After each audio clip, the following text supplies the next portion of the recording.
Deja, vaikai labiausiai kenčia. Jie tapo labiau lėtinių ligų sergantis, virškinimo sistemos sutrikimų ir pilvo skausmų ir įvairiausių su to susijusių ligų gerokai padaugėja. Atrodo, kad šiandien sunku rasti vietą, kur vaikai nesirgtų peršalimo ligomis ar virusais, bet yra tokių sveikatos salų. Viena jų Ukmergėje. Čia vaikų lopšelyje darželyje Žiogelis mažieji auga tarsi žalioje oazėje, sveiki, žvalūs ir kupini energijos. Apie vaikų sveikatą tai galime kalbėti tikrai tik tai pačiom palankiausiom frazėm, nes jau po metų mes pastebėjom žiemos metu, kai buvo gripo epidemija, mūsų vaikų lankomumas buvo iš tikrųjų 100%. Kur slypi šio mažo stebuklo paslaptis? Pasirodo, Žiogelio vaikai jau daugiau nei metus geria ekologiškus fermentuotus gėrimus Avizo. Pirma ikimokyklinio ugdymo įstaiga, kuri pradėjo maitinti vaikus ekologiškais produktais. Ir pirma, kuri pradėjo naudoti mūsų gaminamus štai Avizo fermentuotus gėrimus su gyvomis bakterijomis vaikų mitybos racione.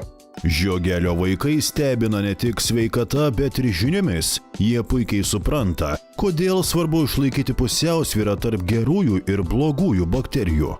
Ir kur gyvena tos mūsų gerosios bakterijos? Pilve, storojoj žarnoj. Ir ką jos daro?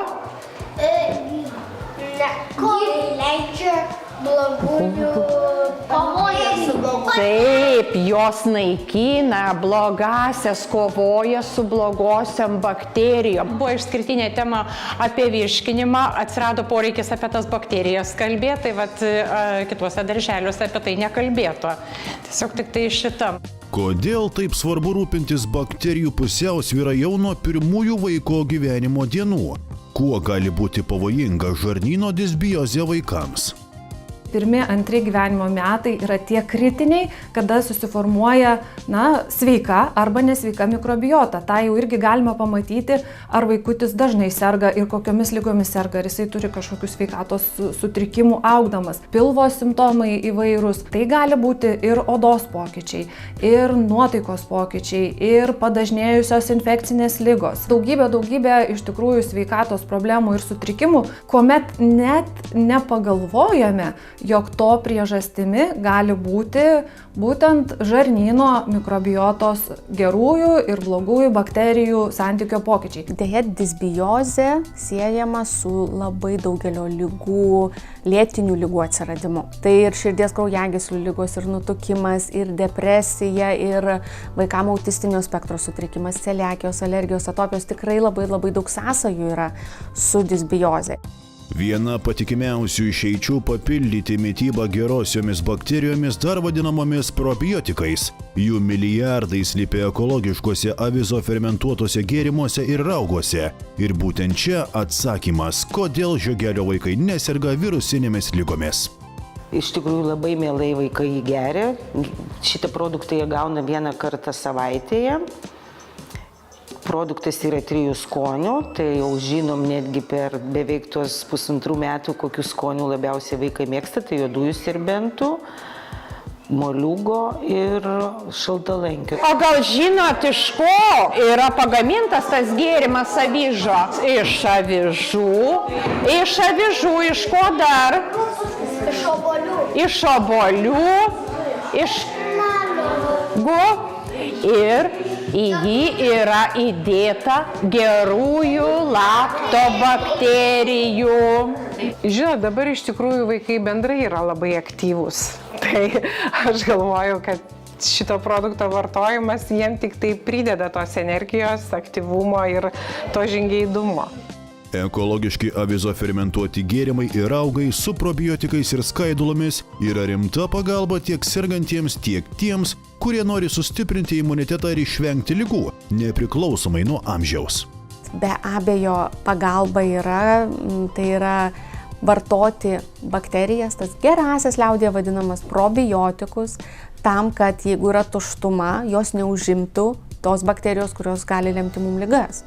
ir profilaktiškai vartojant. Na, tarkim, ir žarnyno infekcinių ligų būna mažiau. Daugelis įvairiausių tyrimų parodė, kad probiotikų vartojimas sutrumpino ligos eigą tiek tiem, kuriem buvo disbiozės simptomai neišreikšti, jų ir išeitis nebuvo tokios sunkios ir galų gale letalios. Ir po ligos atsistatymas trumpesnis vartojant probiotikus. Avizo naudą kovoje su ligomis įvertino ir vaikų tėvai. Daugelis jų avizo fermentuotus gėrimus įtraukė ir į savo šeimos mitybą. Darželėje galbūt prieš porą metų vaikai pradėjo gerti ir parsinešėm namo, ir ne tik savo, ir močiutė turėjo sutrikimų pilvo žarnyno, tenais pūtė pilvą ir ką tai dabar geria kiekvieną dieną. Daugiau vartoja tai turbūt mano vaikai, aš tik prie jų prisijungiu, o virusai nesergam visai, šitais metais nesirgom. O praeitais gal vieną kartą vaikai susirgo. Pavyzdžiui, tėvai sako, kad vaikai serga mokykloje, buvo didelis virusas, sirgo gripu, klasiai buvo 7 vaikai. Mano vaikas ėjo į mokyklą.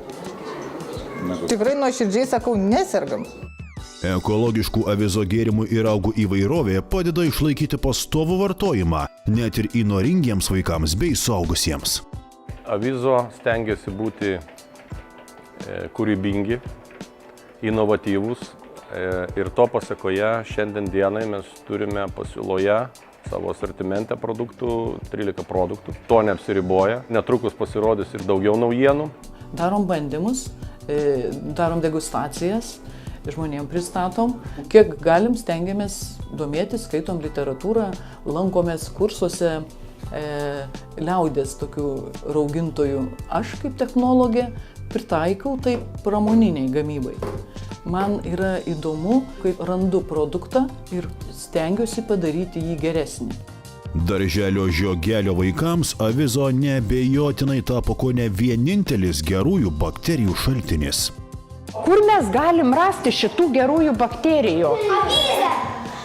Avyžė, taip, avyžė. Pas mus yra 12 bakterijų rūšių, kurios yra veiksmingos ir to pagrindimui turime padarę Kauno technologijos universitete tyrimą su gerbiama daktarė Žviždauskienė, kuri atliko tyrimą su mūsų avižų raugais ir tyrimo metu įrodėme, kad būtent mūsų avizo raugai stabdo patogeninių bakterijų dauginimąsi žarnyne. Tai yra labai svarbus faktorius renkantis produktų sveikatai. Fermentuoti daug ką galima, bet pasiekti geriausius rezultatus galima tik atrinkus kruopščiai žaliavas produktams ir žaliavų derinius.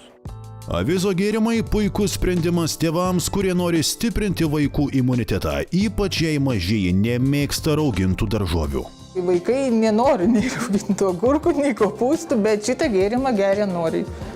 Moliūgų ir obuolių tai mūsų favoritas. O šitą gėrimą, ypatingai moliūgų ir obuolių, tai jų pats skaniausias. Mažiukus mes perkam. Iš didelių nenorim, bet aš turiu savo, mėgstu labai su svarainiais, tai jie nori, bet neduodu. Pradėjom siūlyti įsitraukti gyvas gerasias bakterijas. Ne kažkaip atsigerti vaikams ar papildomai kažkokį tai skonio, bet būtent šitų produktų pagalba įsitraukti gyvas gerasias bakterijas į vaikų mitybos racioną.